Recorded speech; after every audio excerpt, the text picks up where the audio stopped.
Trwa właśnie kolejny etap brutalnej dewastacji systemu niezależnego sądownictwa w Polsce. Po przepchnięciu kolanem przez parlament sprzecznych z konstytucją ustaw o KRS i Sądzie Najwyższym Odbywa się haniebna procedura wyboru sędziów do nowej Krajowej Rady Sądownictwa.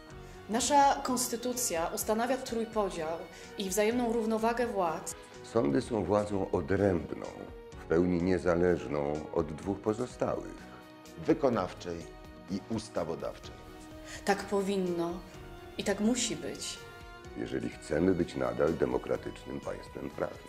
W przeciwnym razie Kiedy sądy i sędziowie staną się zależni i podlegli władzy, sądy staną się urzędami, a sędziowie urzędnikami. Strony procesu będą zaś tylko petentami. Krajowa Rada Sądownictwa Ma stać na straży niezależności sądów i niezawisłości sędziów. Dlatego nie może być tak, że to władza ustawodawcza, czyli parlament, Wybiera sędziowską część składu KRS.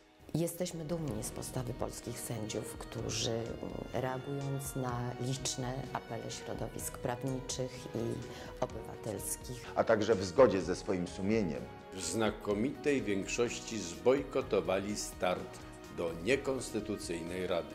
Tylko 18 spośród 10 000 sędziów w Polsce zdecydowało się kandydować do nowej kontrolowanej przez polityków KRS. Teraz na waszych barkach spoczywa ciężar odpowiedzialności za sądownictwo. Ciężar obrony niezależności sądów i tym samym ochrony praw i wolności obywatelskich.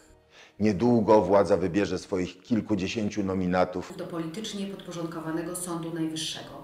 apelujemy do Was. abyście pozostali niezłomni i wierni konstytucji. abyście nie brali udziału także w tym wyścigu. Abyście nie żurowali sprzecznej z konstytucją ustawy o Sądzie Najwyższym. Teraz tylko wy, polscy sędziowie, Wasze sumienie i moralne przymioty Jesteście gwarantem tego, że w polskich sądach Wydawane będą wyroki zgodne z prawem. A nie politycznymi zamówieniami. Pozostańcie prawdziwie niezawiśli i wolni. wolni od czyichkolwiek wpływów. Wolni od nacisku polityków. wolni od sugestii politycznie nominowanych prezesów sądu. Wolni od wpływu mediów i opinii publicznej. Pozostańcie bezstronni. orzekajcie tylko w zgodzie z literą prawa i I waszym sumieniem. Dziękuję wam.